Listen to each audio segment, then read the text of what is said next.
Good evening. It's good to be out with you guys again. If you will, go ahead and turn your Bibles to John chapter 10.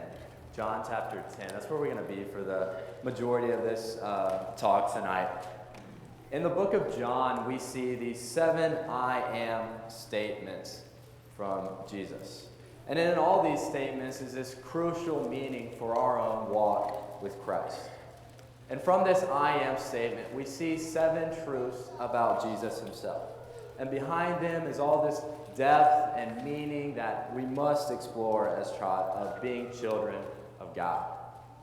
And time would fail to talk about all of these things listed here.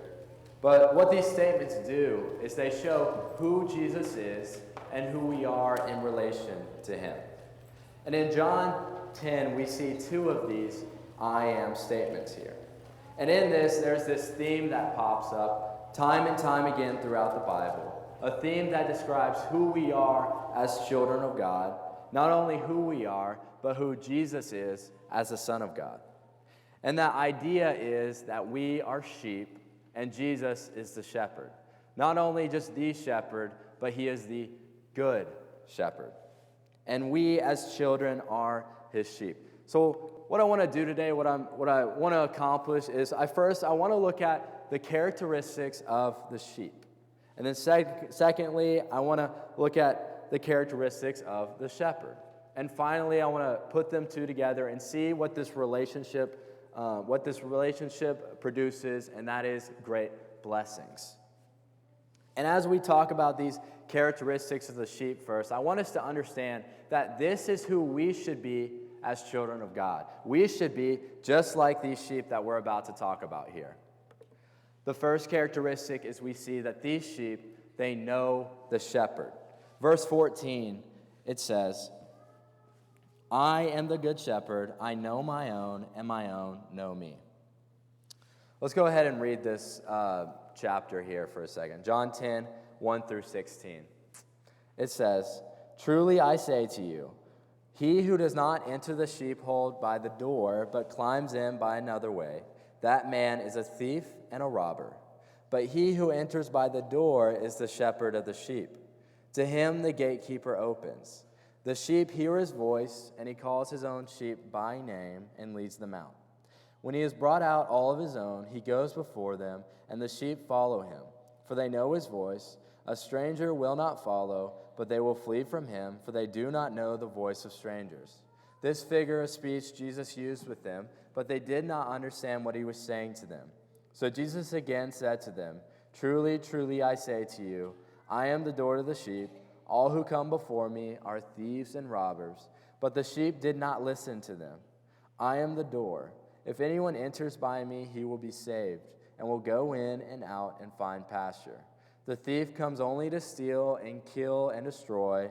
I came that they may have life and have it abundantly. I am the good shepherd. The good shepherd lays down his life for the sheep. He who is a hired hand and not a shepherd, who does not own the sheep, sees the wolf coming and leaves the sheep and flees. And the wolf snatches them and scatters them. He flees because he is a hired hand and cares nothing for the sheep. I am the good shepherd. I know my own, and my own know me. Just as the Father knows me, I know the Father, and I lay down my life for the sheep. And I have other sheep that are not of this fold. I must bring them also, and they will listen to my voice. So there will be one flock and one shepherd. So we see the first characteristic is the sheep, they know the shepherd. And the question we have to ask ourselves is, do we know the shepherd? Do we know Jesus in our own life? That's a question that we must continually ask ourselves in our life. It's interesting to see this idea of a sheep's knowledge of the shepherd. The sheep know the shepherd. They're around him constantly. They know what the shepherd smells like. They know what the shepherd talks like. They know what he looks like. And this idea of knowing, it implies this great relationship of trust and intimacy. The sheep, they're around the shepherd daily. They know how much the shepherd, how deeply it cares for them, how many times they've been saved by him, and how he never leaves their side. These kind of sheep know the shepherd. And anything other than the good shepherd, the sheep, they do not know it. This idea of knowing the Lord is something that's repeated time and time again throughout the book of Jeremiah. Oftentimes it will say something like, "You didn't know what the Lord required of me." God pronounces this great judgment on the Israelites in Jeremiah because they didn't know the Lord. They weren't taking time to try and cultivate a relationship with their God. They didn't try to understand who he was and what he desired of them. They didn't know him, so he pronounces this great judgment on them because of this. And did you notice who the sheep does not know in verse 8? In verse 8 it says, "All who came before me are thieves and robbers, but the sheep did not listen to them." These thieves and robbers it's talking about is the Pharisees. Earlier in chapter 9, Jesus had just healed a blind man. And the Pharisees, as they always are trying to do, they try to trip up Jesus. And what he's doing here in this text is he's contrasting this idea of good shepherding and bad shepherding to that of the Pharisees. These Pharisees were someone who believed in their own works, their own way of deliverance. And that's what Jesus is calling out here. He's calling out our own ways, our own false ways of deliverance that we can look to in our life. And Jesus is saying here that they are only thieves and robbers, something that will steal life from us, something that is only leading to death. And instead of going to the thieves and robbers, go to the person who gives life, not steals it. That person is a good shepherd. And Jesus is saying, that's what my sheep do. They listen and they know the good shepherd. They don't know all these other false ways of deliverance. Do not follow the deception of thieves and robbers. Do we know Jesus? Are we like his sheep that it's with the shepherd all the time? Are we trying to know God? Brethren, we do that in two ways. Just like any other relationship, we talk to him and we listen to him. How often are you in the Word listening to what God has to tell us? How many times are we praying to him and crying out to him, trying to develop this relationship, trying to know the shepherd? Instead of trying to know the thieves and the robbers in the pen, instead, know the things that lead to life. The sheep, they know the good shepherd. Do we know the Lord like a sheep knows its shepherd? We see that the true sheep listen and they know the good shepherd. But why? What's so good about the shepherd? Why do they want to know him? Why do they want to listen to him instead of these thieves and robbers? Look in verse 7. Look at the characteristics of the shepherd. Verse 7, it says, "So Jesus again said to them, 'Truly, truly, I say to you, I am the door of the sheep.'" With this idea of shepherding, at night, a sheep, they could only enter the pen through one door. They couldn't find a way to mosey in through the fence. They couldn't just simply hop over and go into the fence that way. Sheep, they aren't really known for their athletic ability. But it was at this main door that they could come in. And what the shepherd would do, he would be at this door and he would inspect the sheep and see all the ways that they might have hurt themselves throughout the day. And after all the sheep, they go into the pen at night. What the shepherd would do is he would lie down at the door. He would be there so that no intruder could get in, no human, no beast. He was the sole determiner of who was in and who was out of his pen. And Jesus emphasizes this once again in verses 8 through 9. It says, "All who come before me are thieves and robbers, but the sheep did not listen to them. I am the door. If anyone enters by me, he will be saved and will go in and out and find pasture." Jesus emphasizes, you enter through me. If you want to be a part of this great fold, if you want to have a relationship with me, you have to enter through me. And what does he want us not to enter by? It's the thieves and robbers. We don't enter by our own way. We don't enter by any other way but by the shepherd. How many times do we try to pick our own way above Jesus's, though? Maybe we take a part of his way and we add a little bit to it, or maybe we take a little bit of it away to try to mold it to our own way of living. Or maybe we just think to ourselves, well, I don't know, that way it's pretty hard. And we can look to some substance in our life, whatever it be, and we can think to ourselves, this is going to give me that momentary satisfaction. No. Jesus is the way. It's not us. Nothing will ever bring you into the fold like Jesus will. Notice next what Jesus is described as in verse 11. It says, I am the good shepherd. The good shepherd lays down his life for the sheep. We see that Jesus is the good shepherd. And why is he the good shepherd? Because he lays down his life for the sheep. And he does that because of his great love. That's what Jesus did, right? John 3:16, for God so loved the world that he gave his only begotten Son, so that whoever believes in him may perish, but will have everlasting life. And this idea of a shepherd laying down his life for the sheep, it has this idea that he's protecting the sheep. And did you know that sheep are actually pretty dumb? And they often get themselves in the wildest circumstances of trouble. In the book of Psalms, it often uses this language of being cast down. With this idea is that a sheep, it would fall over on its back and it couldn't get up. It would be in that position, it would be completely stuck. It would literally be helpless in that position. And I'm not even making this up. In what the sheep would do, they tirelessly try to move their limbs, their legs, do whatever they could to get back up.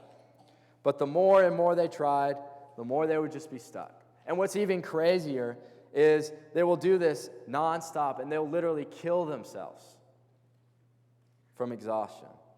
These sheep, they're helpless on their own.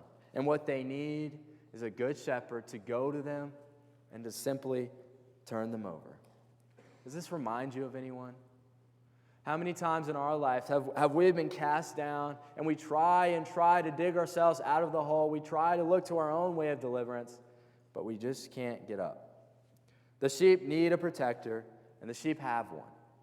Because the shepherd is so willing, and he did lay down his life for them. Jesus is the door of the sheep and the good shepherd. He's protecting and he's caring for his flock. So we have sheep like this, sheep who know and only listen to the shepherd. And we have such a shepherd who will lay down his life for the sheep. But what is the result?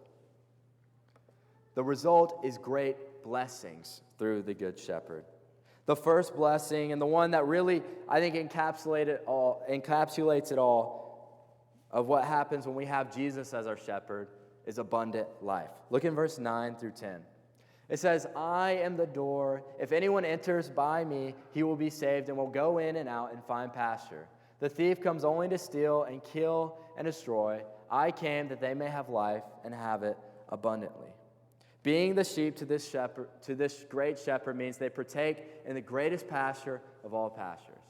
I asked the scripture reading to be Psalm 23 because I think it really encapsulates just what this abundant life looks like.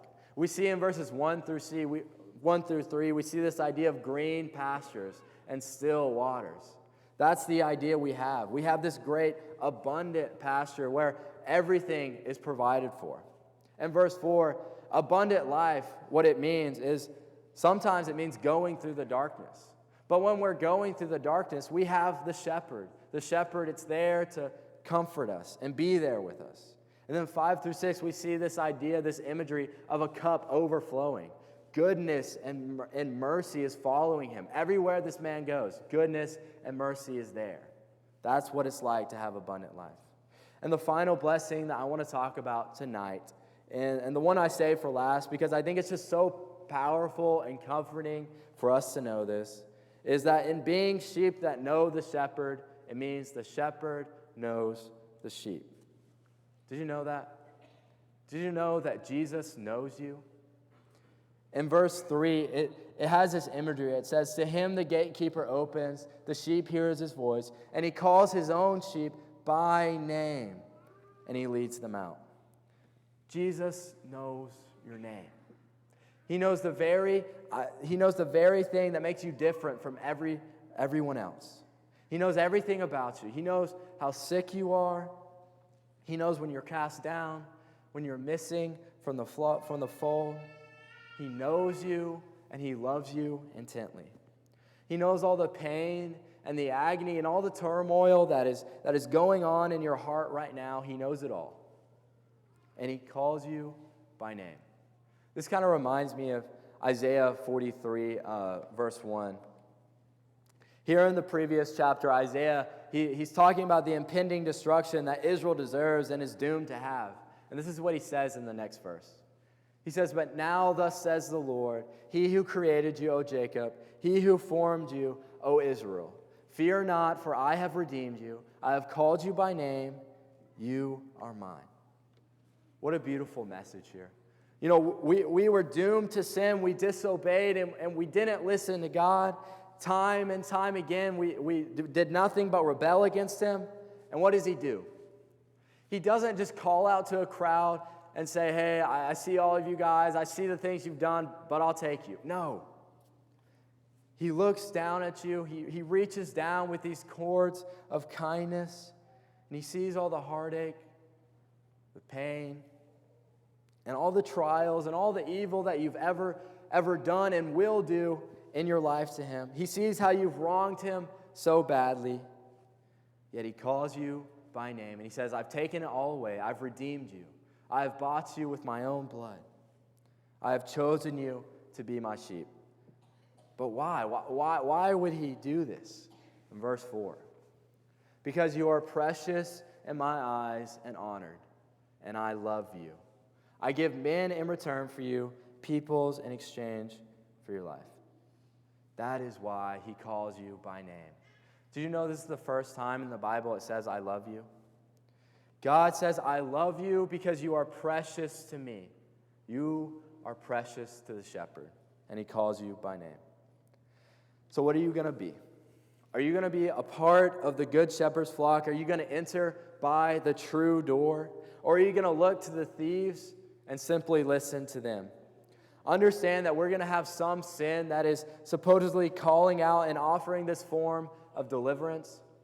And brethren, the biggest thief in our life is Satan. And one of the biggest lies that he's going to feed you is that some sin that comes into our kingdom is really going to satisfy and fulfill us. But the reality is it's all a lie. And they're simply just thieves in our lives trying to steal the abundant life, promising to give what Jesus gives. Something we have to understand is that everybody is shepherded by something. Either by some things that will steal from you or by things that will give you life. And there is only one thing to offer that true fulfillment, that true abundant life, and that is the good shepherd. Look to the shepherd instead of the thieves. The whole purpose of this sermon here tonight is so that we'll each ask the question, am I one of these sheep that is talked about here? Am I part of the good shepherd's fold? Do I know Christ?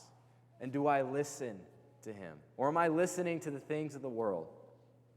Jesus, he called you by name, and he's giving you now this invitation to abundant life. Now the answer is, what am I going to do? The answer is, will I call out to him?